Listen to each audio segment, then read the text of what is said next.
Operation Kagar అంటే ఏంటి? ఒకవైపు అధికార కాంగ్రెస్ పార్టీ ఏమో ఆపరేషన్ కగార్ ఆపాలని డిమాండ్ చేస్తుంది. మరోవైపు ప్రతిపక్ష బీఆర్ఎస్ వజ్రోత్సవ వేడుకల్లో ఆపరేషన్ కగార్ పైన చర్చలు జరపాలని కోరుతుంది. అయితే ఇప్పుడు రెండు తెలుగు రాష్ట్రాల్లోనూ ఆపరేషన్ కగార్ పైనే ఎక్కువగా చర్చ జరుగుతుంది. అసలు ఈ ఆపరేషన్ కగార్ అంటే ఏంటి? కర్రెగుట్టెలే ఎందుకు టార్గెట్? అసలు కర్రెగుట్టెల్లో కూంబింగ్ కదా చాలా దూరమే వెళ్తుంది. ఆపరేషన్ కగార్ ఏంటో కానీ భద్రతా దళాలు కంగారెత్తే పరిస్థితి వస్తుంది. ఓవైపు బీర్ బాటిల్ బంప్, మరోవైపు భారీ గుహలు కనిపిస్తున్నాయి. క్షణక్షణం ఏం జరుగుతుందో తెలియని సిచ్యువేషన్. ఒకరు కాదు, ఇద్దరు కాదు, ఏకంగా 24,000 మంది బలగాలతో అతిపెద్ద ఆపరేషన్ నడుస్తుంది. కూంబింగ్ టైంలో భారీగా ఆయుధాలు స్వాధీనం చేసుకుంటున్నారు. అదే సమయంలో మావోయిస్టులు కూడా అక్కడి నుంచి మెల్లగా తప్పించుకుంటున్నారు. సో ఆపరేషన్ కర్రెగుట్టెలు ఎటు దారి తీయబోతుంది? అసలు ఆపరేషన్ కగార్ అంటే ఏంటి?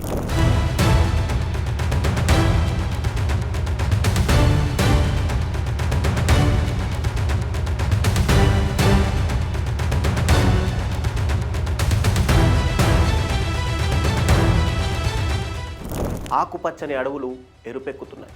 గుట్టల నడుమ తుపాకులు గర్జిస్తున్నాయి. ఉనికిని కాపాడుకోవడానికి మావోయిస్టులు పోరాడుతుంటే అసలు మావోయిస్ట్ అనే మాటే లేకుండా చేయాలని ఆపరేషన్ కగార్ లక్ష్యంగా పెట్టుకుంది. ఫలితంగా ఎన్కౌంటర్ అనే మాట ఇక్కడ కామన్ అయిపోయింది. ఛత్తీస్గఢ్లోని అబుజ్ మడ్ అడవులు ఇన్నాళ్ళు మావోయిస్టులకు కీలక స్థావరాలుగా ఉండగా అక్కడికి భద్రతా దళాలు చొచ్చుకెళ్తున్నాయి. దట్టమైన అడవుల్లో అత్యాధునిక సాంకేతికను వినియోగిస్తూ భద్రతా బలగాలు ముందుకెళ్తున్నాయి. ఫలితంగా తరచూ ఎన్కౌంటర్లు జరుగుతున్నాయి. పదుల సంఖ్యలో మావోయిస్టులు చనిపోతున్నారు. జవాన్లు కూడా వీర మరణం పొందుతున్నారు. ఒక్కరు కాదు, ఇద్దరు కాదు, 24,000 మంది భద్రతా బలగాలంతా కూడా ఇప్పుడు ఒక్కటయ్యారు. కర్రెగుట్ట, దుర్గం గుట్టలను చల్లెడపడుతున్నారు. మొత్తం ఏరియా 800 చదరపు కిలోమీటర్లు కాగా ఏప్రిల్ 21న మొదలైన ఈ ఆపరేషన్ ఇంకా కంటిన్యూనే అవుతుంది. ఛత్తీస్గఢ్ సరిహద్దుల వైపు నుంచి ఈ బలగాలు దూసుకొచ్చి ఇప్పుడు కర్రెగుట్టల్లో కథ నడిపిస్తున్నారు. ఎప్పుడు ఏం జరుగుతుందో అర్థం కాని పరిస్థితి నెలకొంది. హెలికాప్టర్లు, డ్రోన్ల పహారాలో గుట్టల్ని దిగ్బంధనం చేస్తున్నారు. ఈ దెబ్బతో మావోయిస్టుల కేల్ కథమే అని కూడా చెప్తున్నారు. అయితే సీన్ కట్ చేస్తే కర్రెగుట్టల్లో కూంబింగ్ అంత ఈజీ కాదని భద్రతా బలగాలకు తొలి రోజే అర్థమైంది. ఏదైతే బీజాపూర్, ములుగు జిల్లా సరిహద్దుల్లో కూంబింగ్ అంటే అంత ఈజీ కాదు. ఛత్తీస్గఢ్లో మావోయిస్టుల ఎఫెక్ట్ ఎక్కువగా ఉంటుంది. అందుకే నక్సల్స్ ఫ్రీ స్టేట్గా మార్చే క్రమంలో దొరికిన వారిని దొరికినట్లు ఎన్కౌంటర్లు చేస్తున్నారు. కొంతమందిని లొంగిపోమంటున్నారు. భారీ ఎత్తున కూంబింగ్ చేస్తూ బలగాలు ముందుకు కదులుతున్నాయి. ఇప్పుడు బలగాలు కూంబింగ్ చేస్తున్నటువంటి ఏవైతే కర్రెగుట్టలు, దుర్గం గుట్టలు చాలా దట్టమైన అడవి. సాయంత్రం 4 అయితే చాలు అక్కడ చీకటి వాతావరణం ఉంటుంది. 5 కిలోమీటర్ల దూరంలో మనిషి ఉన్నా కూడా గుర్తుపట్టే పరిస్థితి ఉండదు. అంత దట్టంగా చెట్లు ఉంటాయి. ఇది మావోయిస్టులకు చాలా సేఫ్ ప్లేస్. అందుకే అక్కడ కథ ముగించాలని చెప్పి భద్రతా బలగాలు భావిస్తున్నాయి. పిఎల్జిఏకు చెందినటువంటి 500 మందికి పైగా నక్సలైట్లు ఇక్కడ ఉన్నారు అని భావిస్తూ అందులో టాప్ లీడర్లైన హిడ్మా, బర్సేదేవా, దామోదర్ లాంటి వాళ్ళంతా కూడా మీటింగ్ కోసం కర్రెగుట్టలకు వచ్చారని చెప్పి భద్రతా దళాలు అనుకుంటున్నాయి. అందుకే ఈ భారీ ఆపరేషన్ ఇక్కడ నడుస్తుంది. సీన్ కట్ చేస్తే భద్రతా దళాలు ఊహించినంత ఈజీగా కర్రెగుట్టలు, దుర్గం గుట్టలు లేవు. చాలా టఫ్ కండిషన్ ఫేస్ చేస్తున్నారు.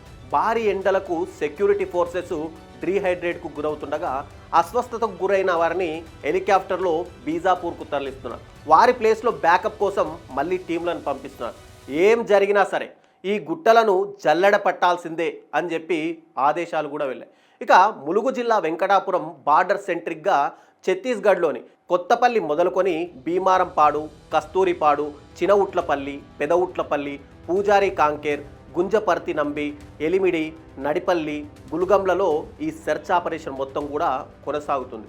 రుద్రారం వరకు అంటే 90 కిలోమీటర్ల పొడవున్న కర్రెగుట్టలను తమ ఆధీనంలోకి తెచ్చుకునేందుకు భద్రతా దళాలు ప్రయత్నాలు చేస్తున్నాయి. ఇందులో భాగంగానే భారీ గుహలను కూడా వాళ్ళు గుర్తించారు. అందులో 1000 మందికి వరకు తలదాచుకునేలా ఏర్పాట్లను కూడా ఇక్కడ భద్రతా బలగాలు చూశాయి. ఈ వీడియోలను కూడా వాళ్ళు రిలీజ్ చేయగా అందులో నీటి వసతులు కూడా ఉన్నట్టు కూడా మనకు తెలుస్తుంది. అటు బీర్ బాటిల్ బాంబులను కూడా ఐడెంటిఫై చేశారు. వాటిని నిర్వీర్యం చేస్తూ ఎక్కడికక్కడ బలగాలు ముందుకు వెళ్తున్నాయి. నిజంగా చెప్పాలంటే బలగాలకు కర్రెగుట్టలో కూంబింగ్ అనేది కత్తి మీద సాము అన్నట్టుగా మ్యాటర్ మారింది. సహజంగా ఏర్పడ్డ గుహలు మరిన్ని ఉంటే అడుగు తీసి అడుగు వేస్తే ఏం జరుగుతుందో అన్న టెన్షన్ మధ్య బలగాలు ముందుకు కదులుతున్నాయి. వీరికి హెలికాప్టర్లు, అడ్వాన్స్డ్ డ్రోన్లు కూడా హెల్ప్ అవుతున్నాయి. మరోవైపు ఆపరేషన్ కగార్తో మావోయిస్టులు కూడా కర్రెగుట్టల నుంచి ఏమైనా మకాం మార్చేశారా, లేదంటే గుహల్లోనే తలదాచుకున్నారా అనేది కూడా ఇక్కడ క్లారిటీ లేకుండా పోతుంది. ఇక కర్రెగుట్టలపై బేస్ క్యాంప్ ఏర్పాటు చేసుకోవాలి, అక్కడి నుంచే కథ నడపాలి, మావోయిస్టులకు గట్టి దెబ్బ కొట్టాలి, రెడ్ కారిడార్ నెట్వర్క్ను పూర్తిగా బలహీనపరచాలి. ఇది భద్రతా దళాలు వేసుకున్నటువంటి ప్లాన్. అందుకోసమే తెలంగాణ, ఛత్తీస్గఢ్, మహారాష్ట్ర అంటే 3 వైపుల నుంచి కర్రెగుట్టలను భద్రతా దళాలు చుట్టుముట్టాయి. అయితే అది అనుకున్నంత ఈజీగా లేదు.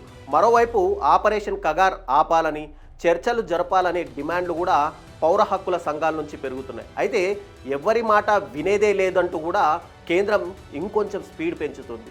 బ్లాక్ హిల్స్గా పేరొందినటువంటి ఏవైతే కర్రెగుట్టలు మావోయిస్టులకు అత్యంత స్ట్రాటజిక్ లొకేషన్. ఒకవైపు గోదావరి నది ఒడ్డు, దట్టమైన అడవులు, కొండలతో కూడినటువంటి ప్రాంతం ఇది. అంతేకాదు తెలంగాణ, ఛత్తీస్గఢ్, మహారాష్ట్రకు ఇది బార్డర్ లొకేషన్. దీంతో ఈజీగా తప్పించుకునే వీలుంటుంది. ఈ ప్రాంతం మావోయిస్టుల రెడ్ కారిడార్లో ఒక కీలక భాగం. ఇది జార్ఖండ్ నుంచి టోటల్గా ఆంధ్రప్రదేశ్, ఏపీ దాకా కూడా విస్తరించింది. ఇక్కడ గనక నియంత్రణ సాధిస్తే మావోయిస్టుల నెట్వర్క్కు తీవ్ర దెబ్బ తగులుతుందన్న ఉద్దేశంతో భద్రతా బలగాలు ఆపరేషన్ కర్రెగుట్టని చేపట్టాయి. అయితే ఈ బ్లాక్ హిల్స్లో మావోయిస్టుల సెంట్రల్ గెరిల్లా జోన్లో ఒక భాగం. ఇది కేంద్ర కమిటీ సభ్యులు, శిక్షణా శిబిరాలు, ఆయుధాలకు కేంద్ర స్థానంగా ఉంది. ఇక్కడ 1000 మంది ఉండగలిగేలా సొరంగాలు, బంకర్లు కూడా ఉన్నాయి. ఇవి మావోల రహస్య కార్యకలాపాలకు వీలుగా ఉండడంతో బలగాలు స్థావరాలను డీకోడ్ చేసే పని పెట్టుకున్నాయి. అయితే కర్రెగుట్టలపై బేస్ క్యాంప్ ఏర్పాటు చేయాలని భావిస్తున్న భద్రతా బలగాలకు అడుగడుగున సవాళ్లు ఎదురవుతూనే ఉన్నాయి. బచావో కర్రెగుట్టల పేరుతో ఆపరేషన్ స్టార్ట్ చేశాయి. ఎండ తీవ్రత విపరీతంగా పెరిగిపోవడంతో గన్స్ కానీ, పేలోడ్ పదార్థాలు కానీ, రోజువారీ వస్తువులను వాళ్ళు భుజాన వేసుకొని కొండల్లో ఎక్కుతున్న బలగాల్లో చాలామంది డీహైడ్రేట్కే గురవుతున్నారు.